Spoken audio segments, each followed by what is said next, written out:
เงินเขาเอาไว้ใส่น้องเจ้าไว้ในศพเหมือนเป็นพรขอพรให้เจ้าเลยพรทุกอย่างเลยลูกเจ้าเลยกระเอวเด็กแกรถปิ้งเลยแกรถปิ้งเลยต้องไปสร้างเป็นจะละบอกซุ้มแม่ป้าดิจากบัวหัว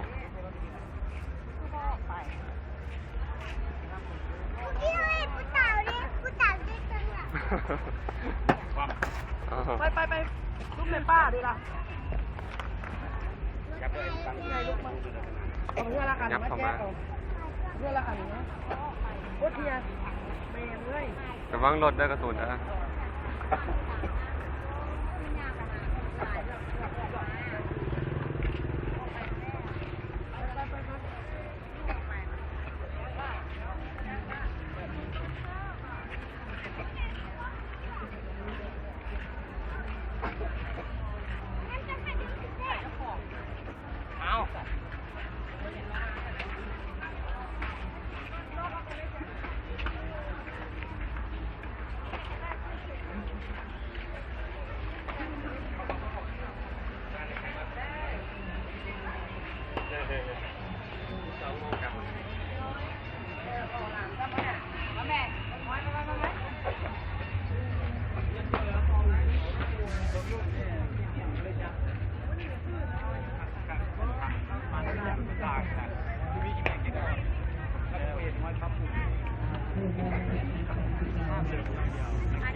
เอาดีๆเป็นงานก็เพลินแล้วลึกแล้วหลงเช้าวันนี้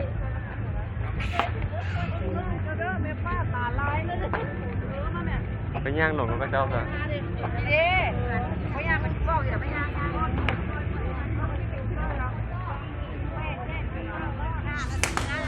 ส่งมาได้นี่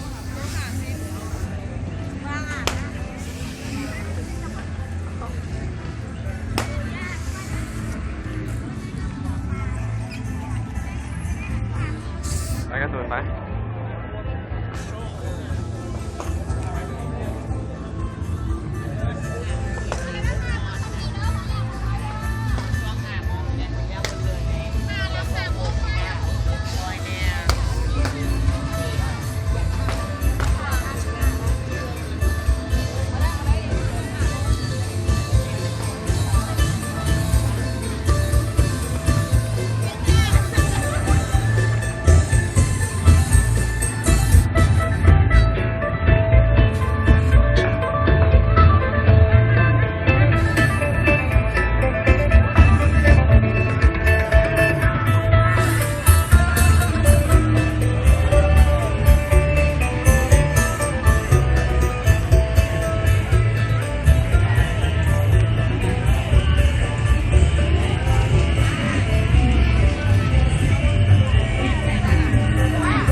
เดี๋ยวมันมาไหม เจ้าเห็นเขาจะต้องไปถ่ายรูปเอา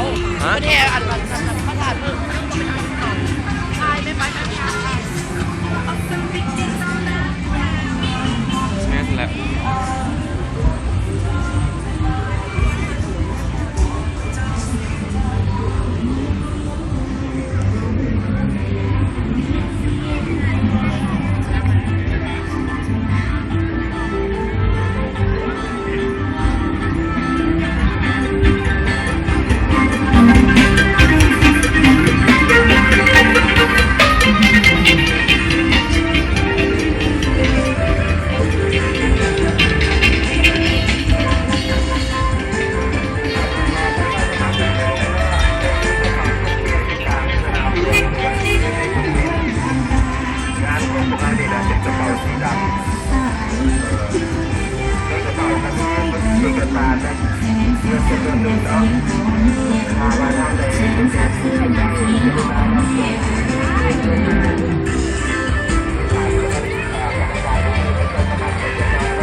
เจ้าดูให้แม่ดูเป็นกบโทรศัพท์ไปเรือลุง อ๋อสิโทรหาอีเมลเองถ้าเราหลงว่าสิโทรหาอีเมล ประมาณ2 ชั่วโมงเด้อย่างโดนแล้วโทรหาแม่ได้ไปเติมเงินแล้วโทรหาแม่ เขาจะไปได้อีเมลแหละ ไปน้ำกันดีปะไป ได้เมียจะไปแต่ละทางนั้นใครจังบ่หลง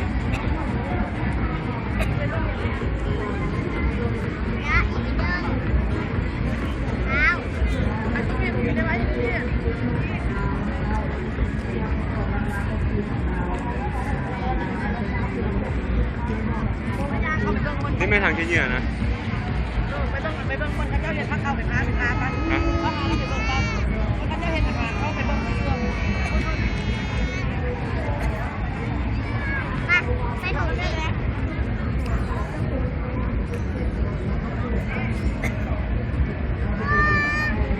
ไปนั่ง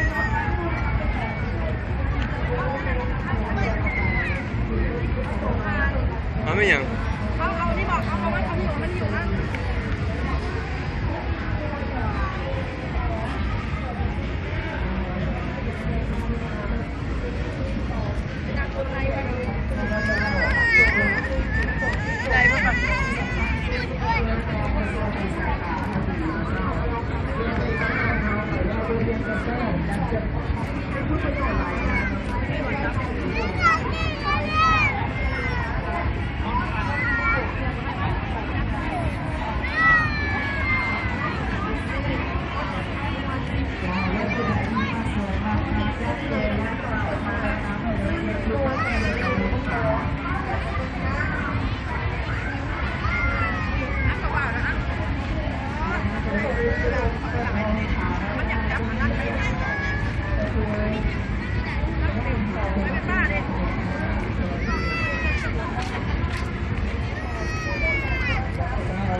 พระเจ้าพาพระเป็นสมานลบที่เศษ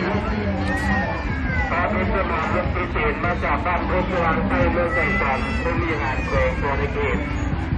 ให้ไปหาเรื่องปั๊บบ้านนาทายอนเนาะตัวประกาศในเบขับเนาะ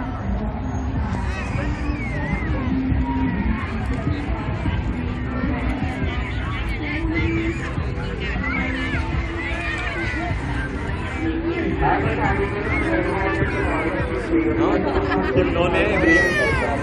ทีมจะกันตั้งอย่างนี้เหรอ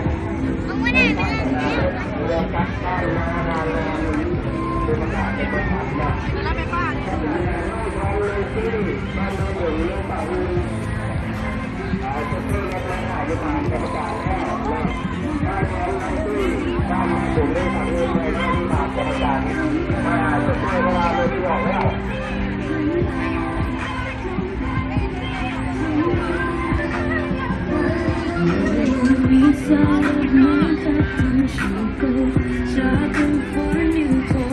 And she buys this, and she buys that, just for you.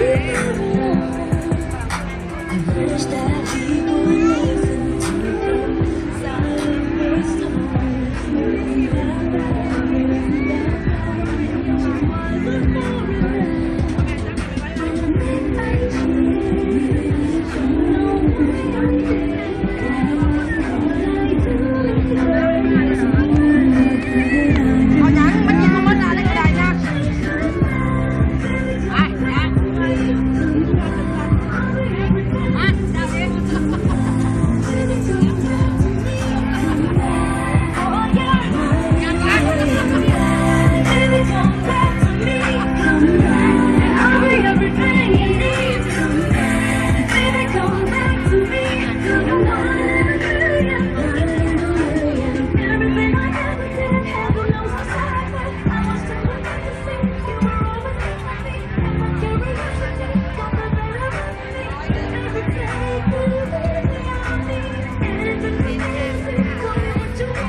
ไป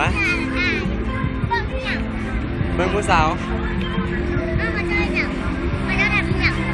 พระเจ้าเห็ดน้ำหมานพระเจ้าเห็ดน้ำหมาน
ประกาศหาเ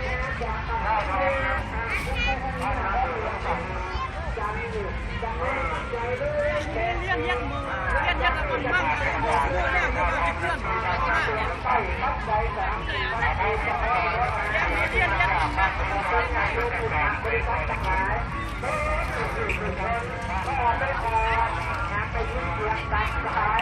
อาจารย์นั่งเป็นมาเรียนเนาะอยากเป็นมาเรียนทำไป ไปไว้ซื้อบัตรเติมเงินเอาบัตรเติมเงินแล้วก็ยัง หลังไหลมาด้วยนะจำใจมาจากภาคเหนือภาคกลางภาคใต้บ้านไก่เรือนเชียงเนาะทางภายในแหละจะตามกันว่าคนตายสูงอาณาตะพากำลังไหลพากันย้ายไปมาได้คือพม่าเชียงมาพวกเขาเนาะมันหลอกกระไรมันไม่จะเป็นต่อไปแน่ที่เพื่อที่หากเป็นร่มดินหลอกแต่ได้ทับคนกระบาหรือตัวหยาดที่หลอกข้าวในลำหน้าเพื่อจะฆ่าเกกาเราหน้าห้องการช่วยจับอะไรได้ไม่ได้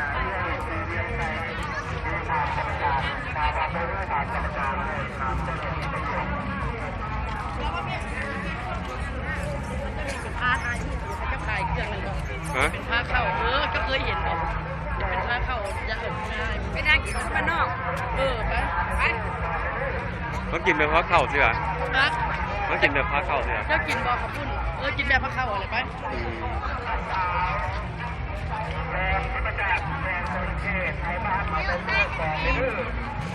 ยุติผ่านคณะกรรมการที่แล้วท่านผู้ผ่านคณะกรรมการนะครับเจ้าหน้าที่หรือว่าในชาบา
เมียสั่งอหย่างมากินบ่ แล้วกินบอกขอบคุณบอกแซ่บเลยป้าตามบอกให้ลง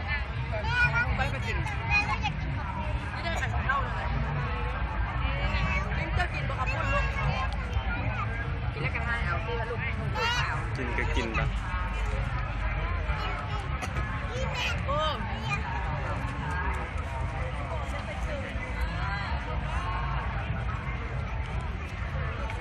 ขอบคุณที่ช่วยดึงเนาะ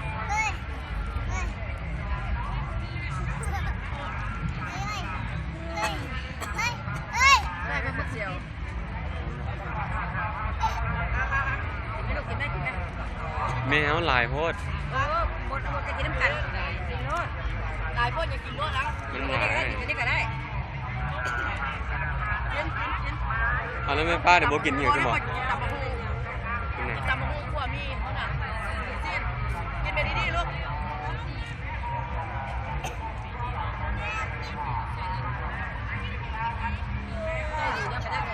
แซ่บบ่แซ่บบ่ดี เล่นเป็นกระเจ้าไม้รถเล่นไม้รถเป็นยังก็ใส่พักหลายอยู่นะย่างเล่นไม้กับเจ้าซักได้เอาอย่างนั้นกินน้ำกัน ๆนี่อย่างว่าที่แม่สั่งอย่างมา พ บ่ อแล้วแล้วตำมะฮุ่ง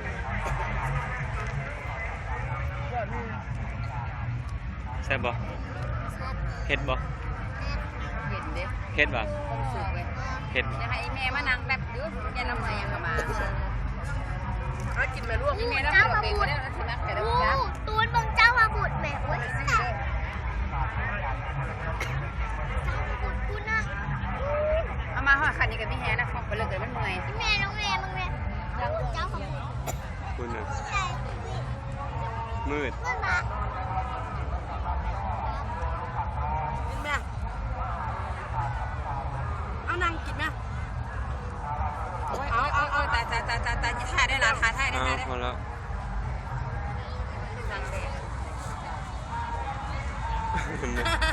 อ้าวพอแล้วพอแล้ว จะมีความสุขก่อนเนาะไอ้ป้าเบิ่งกินหายมากได้ดิป้านี่มา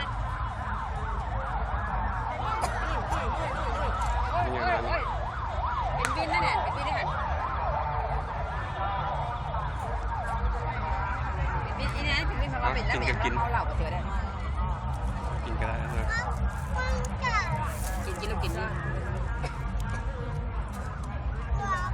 เล่นมาจังกว่ามีไม่น้อยนะ เขากินแข่งกันไหมกินแข่งกันไหม จะ เอาเดี๋ยว ระวัง